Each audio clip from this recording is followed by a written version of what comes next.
Welcome to One Man at a Time, the Kemen Show. Please like and subscribe to our channel. The Kemen Show. We are strong together. It's another beautiful Saturday. We are here for Wellness and Health Show presented to you by Kemen. It's my hope and that you're all doing well all over the world while you're listening us or while you're watching us. Thank you very much for your time and welcome to the Diaspora Media Max platform. You can reach on us. You can view us on Facebook and we are called Diaspora Media Max Radio, and you can listen to us live on our website www.diasporamediamax.com, and also you can download our app. It's DM Max Radio, DMMAX Radio, and also you can watch us on YouTube. We are there on YouTube, and we encourage you to go and download our app because we are shifting everything to our app because as you know all the time, Facebook platform is not usually secure, and sometimes you cannot even get to it. Sometimes you have a lot of issues, but you can watch us right without no technical issues on our app DMMAX Radio. And welcome my co-host Alice Munywa. Thank you, Dr. Ali. How are you? How was your week? And how is North Carolina? California is nice and sunny. It's 60 degrees right now here. So welcome to the show. Well, thank you. Wow, that sounds like fun. People going outside? Mm-hmm. Okay. Well, it's not as warm over here, but it's getting better. You know, it's February. Yeah, I'm enjoying it. I'm about to run for my jogging after the show. So what do you have for us today? Wow, today we're going to talk about a disease that I have wanted to talk for a long time. Mm-hmm. The disease itself is called Alzheimer's disease. Mm-hmm. And I remember 2 years ago, I had gone to a conference. Mm-hmm. And I remember the presenter saying, because everything they have tried many cures for this disease. Mm-hmm. And right now, there are so many drugs that are in clinical trials. Mm-hmm. But so far, everything for like the last 30 years, especially the last 30 years, because the problem keeps going up, it keeps escalating. They have tried to look for a cure. So the presenter said they are seriously looking for a cure. And whoever can come, if anybody can come up with a cure, because everything they have tried has failed 100%. Oh, wow. We should be going there, and maybe you can be billionaires very soon. Well, Alex, that's what I was hoping. Mm-hmm. So, because I know what the no cure, so I know what the cure is. Mm. The problem, Mm-hmm. I don't know that they will listen to me, but I hope they do. And that's why I'm here today. Because the pharmaceuticals company, they probably won't listen because there's no money to be made in the cure. No. But for the regular, there's no way in this world. If no money, nothing. Wow. Nothing. You know, money moves the world. Yeah. The cure that I know, and it's 100% it will work. Mm-hmm. It doesn't involve pills, because that's the problem. Yeah, I mean, people think that they can cure everything with food, either food or a drug. Mm-hmm. That's the only language that most people understand. So thinking that they can cure a disease like this, a disease as detrimental as Alzheimer's disease without medicine, that is a concept most people don't understand. But we'll try and make them understand, Alex. So hopefully today we can become millionaires. Oh, I'm ready to strike it big. I'm ready to hit the jackpot.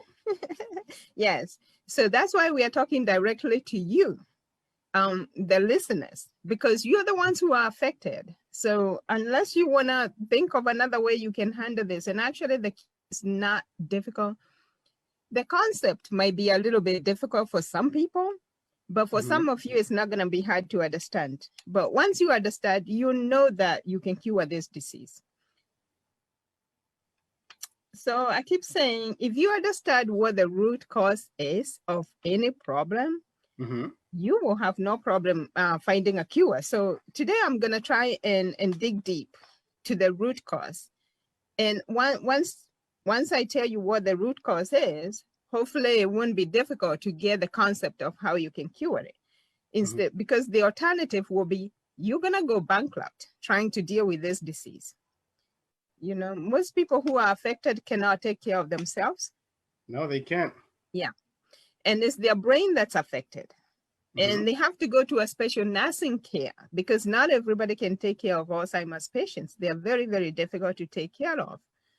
And you end up spending your life savings, your whole life savings. Yep. And even more. It costs in the millions, the care of an Alzheimer's patient. And because most of them with good care, really, with good physical care, these people, it's their brain that's affected. The rest of the body is working fine, you know, for most of them. So they can live for a very long time. Some of them can live with this disease for more than 20 years. Oh, what are you going to do? And you can't maintain them at home. So put them in a nursing home. Yeah. It's either that or you're going to have 24 hours a day nursing care in your own house. Most people can't afford that. So nothing about this disease is cheap.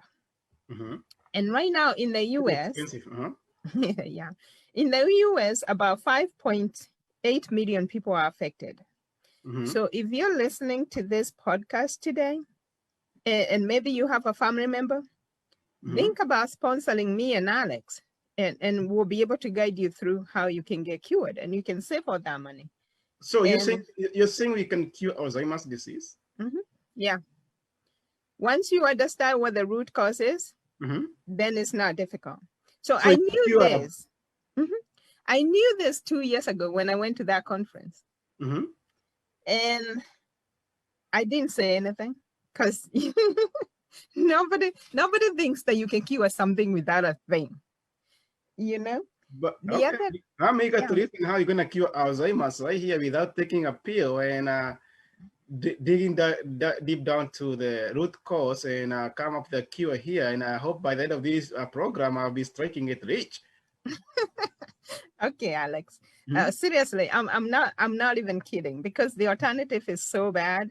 You're gonna spend money either way. So sponsoring me and Alex will be a great thing, and sponsoring DMX Radio because they are the ones who are bringing this show to you. So worldwide, 50 million people worldwide have dementia.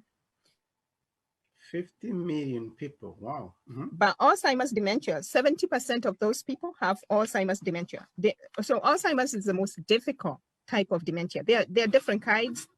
Alzheimer's is the most difficult to take care of, and it's the most common. So, I don't know. I messed up my notes here. So, but I was saying, it's not every facility that can take care of Alzheimer's disease. Number one, if you plan to keep them at home, you're going to have special training to take care of them. Their sleep schedule is off. They can be aggressive and they can't take care of themselves. And they can walk, so they can get out of the house and walk in the street and you know, God knows, you know, just wandering, even in the middle of the night. And God only knows what could come up with that. Some people have died. They've been hit by cars out there wandering at night. So what is Alzheimer's disease and who came up with this name? This is a disease that affects the brain. If you take a CAT scan of the brain, you will see that the brain shrinks, it atrophies, it gets smaller. The brain cells die over time, and there is no cure. It's a progressive disease. There was a gentleman, his name was, let me see what his name, Alois. And by the way, Alois is my dad's name. Yeah, but his name was Alois Alzheimer's. He described this problem back in, it was named after him because he's the one who described it first. I guess he's the one who discovered it or named it. And he was a French psychiatrist and a pathologist. So he was a psychiatrist and he noticed he was seeing the problem with some of his patients. He was also a pathologist. So pathology is people who study diseases. And he named this disease in 1906. And since then, the disease has continued to soar to a point where we have about 50 million people worldwide affected. And that's not a big number of people, considering we have over 7.6 billion people in the world. So 50 million is not a lot, but it's a very expensive disease. For those who are affected, they know what they have to go through. It's not easy. Yeah, it's not. Yeah. So signs and symptoms. Most people lose memory. The other signs of this disease is remembering things, remembering conversations, remembering doing things. When people notice this, the earliest stages, the people who are affected are not even aware that they are forgetting things. You will have a conversation and you come back and they don't remember having that conversation with you. So most of the time they will accuse you that you're lying. Because yeah, we have seen them. Yeah. I take care of some of them in the hospital. Yeah. So I remember I had a nurse friend whose husband, and mind you, her husband was a congressman at one point. So these are not you are regular Joe kind of people. We even know a famous president who came down with this disease. This guy was very wealthy. Yeah. So, and it's not a new. We know a president right now who is going through this, but they don't want to accept it. Anyway, continue. Oh, okay. Wow.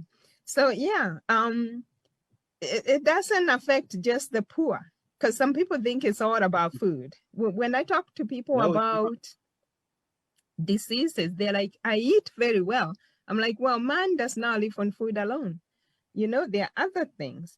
But so they accuse people of lying. So right there, and then I was telling you about the nurse friend of mine who had a husband who came down with this disease. He was very wealthy. He used to say, he was to claim that, God bless you, he used to claim that people are stealing his money, and he will accuse his wife of stealing the money. His wife used to go to the bank and get the bank statement and say, look here, Joe, nobody took your money. Your money is still in the bank. And he's still, the next day they'll have this conversation. Maybe even the same day he'll accuse her again. So it's very, very, very difficult. And these people, when they accuse you, they're really serious. And sometimes they get aggressive. So this woman, by the time her husband passed away, she came down with cancer. Just the stress of going through everything that she went through. And these are people who used to cruise. They had money. They used to cruise around the world. I used to admire them. But when the husband got sick, it was downhill from there. So most people are not aware that they're forgetting things. And then they get paranoid. They start being fearful. So it could be maybe a mom who starts fearing her children. What do you do with that? Sometimes when the memories get really, really bad, they start repeating statements. They will tell you something or a story, and then you'll come back and they'll tell you the same story. They keep asking the same questions over and over again. Like I said, they forget conversations with people. They forget appointments. They forget events. They forget even familiar places. Eventually, they forget the names of family members. So you come home and your mom does not remember your name. She don't know who you are. It's very, very difficult. Even for the family members who are going through it, they find most of the time they're just brokenhearted when they see that. Eventually, they start even conversations. When they can't find the right words to describe a problem as time goes on. They are holding a pen and they can't remember that it's called a pen, you know? Oh. Identifying objects, expressing their thoughts, taking even part in a conversation. You're sitting at the dinner table and they can't even converse with the family members. They have difficulty with concentration, and especially when it comes to the numbers concept, you know? Eventually, the person with Alzheimer's is even unable to recognize things, even clothing. So the ability to take care of themselves really declines. It goes down. And sometimes you also see mental illness coming up, like inhibitions. They are not inhibited to do anything. So you might find them being very inappropriate, sexually inappropriate. You will see them disrobing. in front of people, taking off their clothes. So if this is your mom or dad, and you never seen your mom naked, or they're taking their clothes off in the living room, it's very difficult. They expose themselves to strangers, men pulling out their penis to strangers, very, very distressing. So so you find that the personality of the person changes, their behavior, their mood. So, and this is why actually the psychiatrist, this looks like a physical disease, but really it's a mental disease.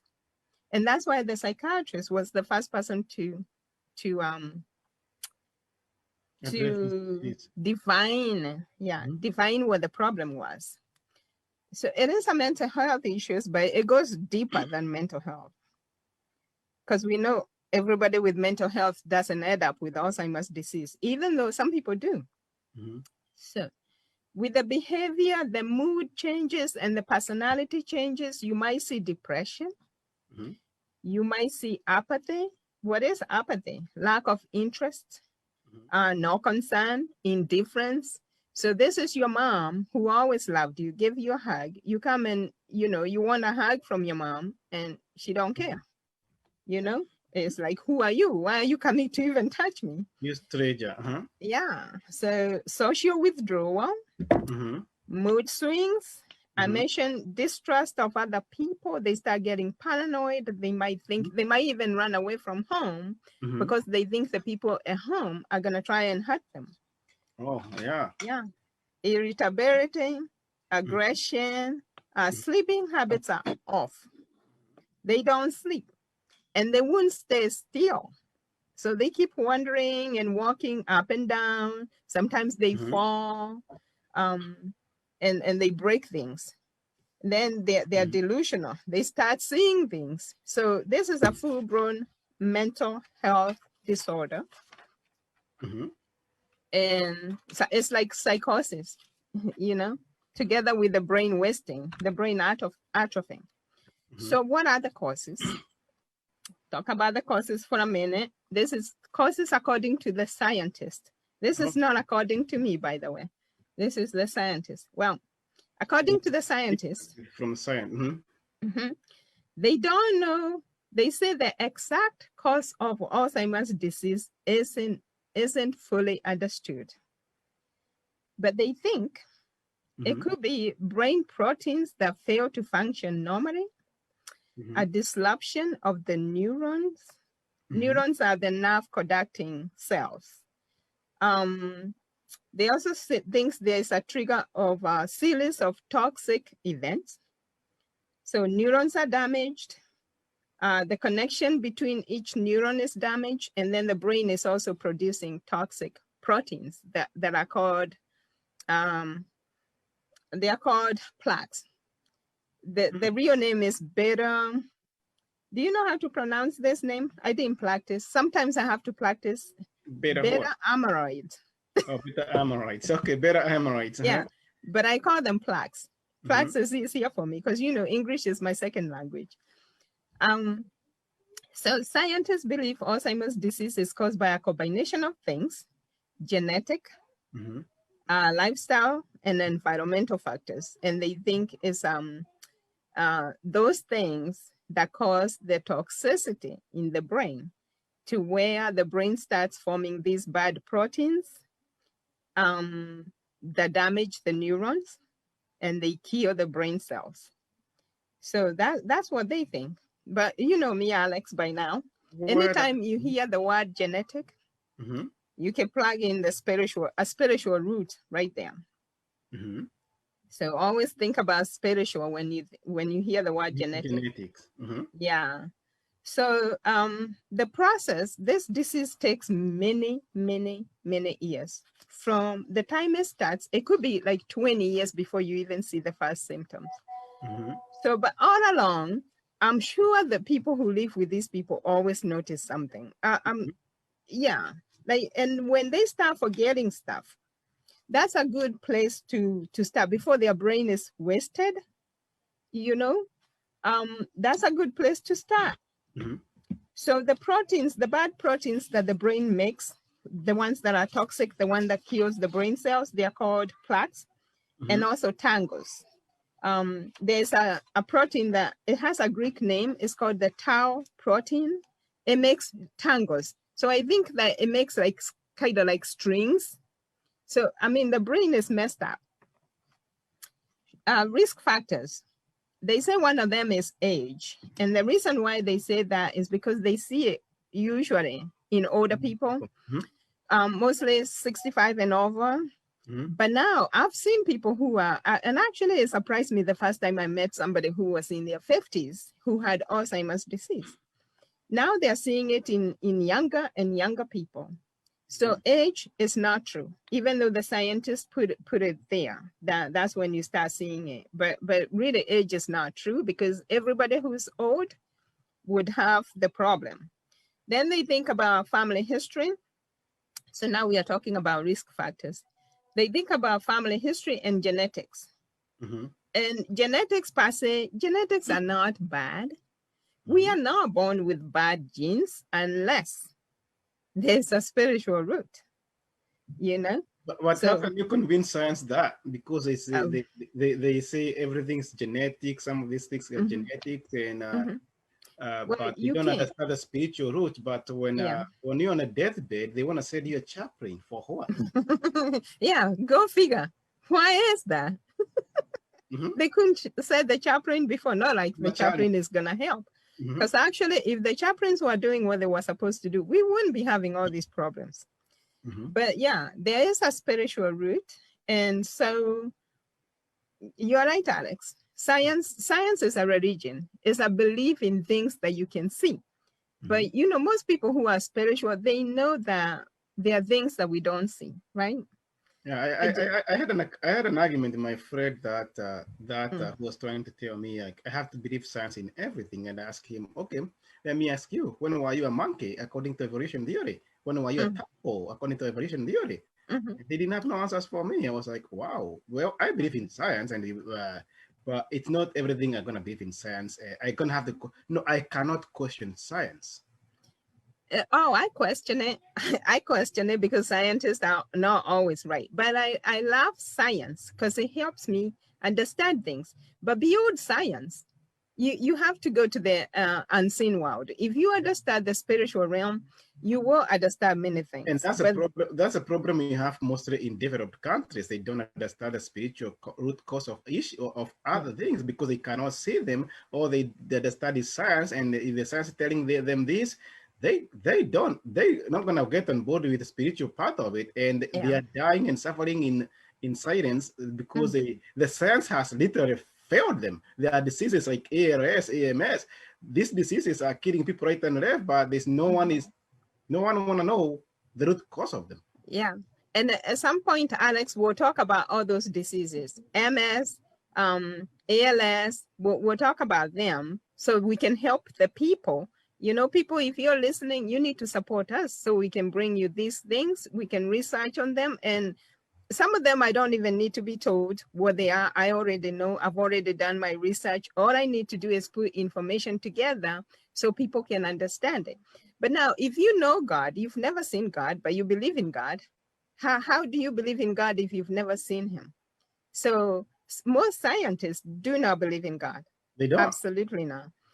They believe in other things because most people believe in other things, but science doesn't have all the answers. It has some, and I love science because I just love science. It helps me understand things, but beyond that, I go further than that. And then I look at the word of God and I see what could be going wrong here. But I also know that human beings are made of invisible parts, like your soul, your spirit. Nobody can test that, nobody can touch that, and nobody can treat it. So let's move on. Okay, so genetics, that's not true. All diseases, and let me say this, all diseases are epigenetics. So when science gets to the genetics and they stop there, you always have to dig a little bit deeper. What's making the genetics bad? Because if God built the first man and said it's very good, and we are talking about the creator of the universe, don't you think he knew what he was doing? You know, how could he say something is very good and then it turns out that it has bad genes? And if you believe in evolution theory, so do you have monkey's genes? Do you have monkey genes or do you have adipose genes? Yeah, anyway, Alex, continue. I can't even begin to tell you how many conversations I've had with those people, but now I don't even, if somebody wants to go there, I'm like, bye. Because you can't argue with a fool. You start looking like one. Okay. All right. So we're still talking about risk factors. Down syndrome. We know Down syndrome. We're not going to talk about Down syndrome today, but this is something that people are born with.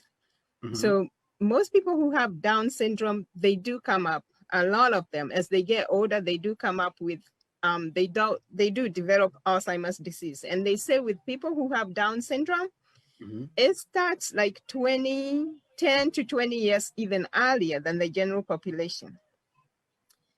They also looked at women and they said because women live longer, so more women have Alzheimer's disease than men. They looked at people who have had head trauma and they said head trauma puts you at risk for Alzheimer's disease. And that might be true because head trauma is trauma.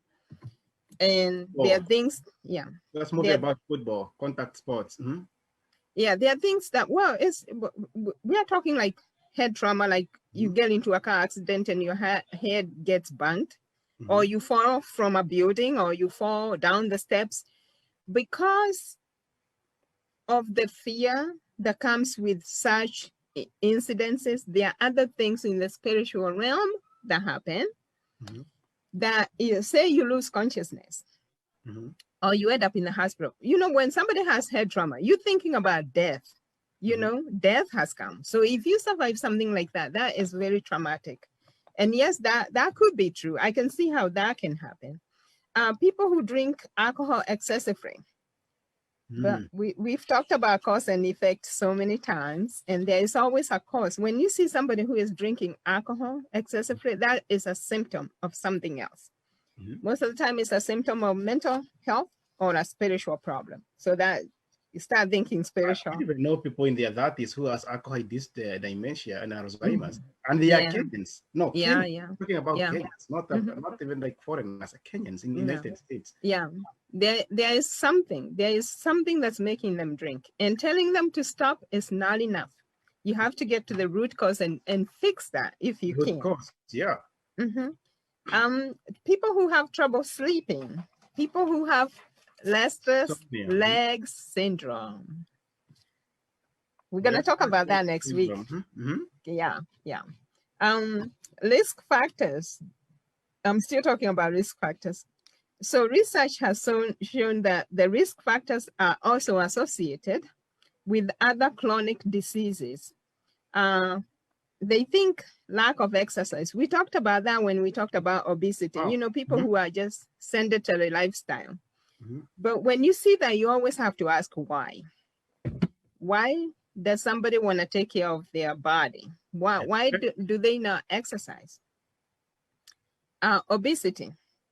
And when we dug deep on obesity, we found that there is trauma. Most people, those pouts, they are pouts of trauma.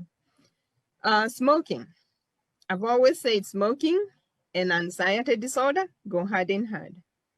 Anxiety is fear. And the Bible, when you look at the spiritual world, when you look from the scientist perspective, fear is a negative thought because science thinks in positive and negative. Philosophically, fear is a bad thought. But spiritually, the Bible calls fear an evil spirit. So, who are you going to believe? Philosophers, scientists, or the Bible? You choose. I tend to believe the Bible. Other things, secondhand smoking. And we know if you live with an anxious person, obviously, anxiety is like a common cold. You will get anxious too. And they do say that people who live with people who smoke, if you inhale secondhand smoke, it affects the people much worse than people who are actually smoking. High blood pressure. We know high blood pressure damages your blood vessels, it hardens them. And what is high blood pressure? It's high tension. What brings the tension? Stress. What is stress? It's many things. Anything that steals your joy or your peace of mind, that is. High cholesterol. Poorly controlled type 2 diabetes. So those are associated with Alzheimer's disease. High cholesterol, type 2 diabetes is a sign of inflammation. I have tried to define what inflammation is. So it comes from the root word flame. And because it's in, it means that there is a fire burning inside. So the question is, where did the fire come from? Who started the fire? Why did the fire start? And what keeps it burning? And how can you put out this fire? Anyway, so as we continue to look, we're going to go to a commercial break. Welcome to One Man at a Time, The Kemen Show. Please like and subscribe to our channel. The Kemen Show. We are strong together.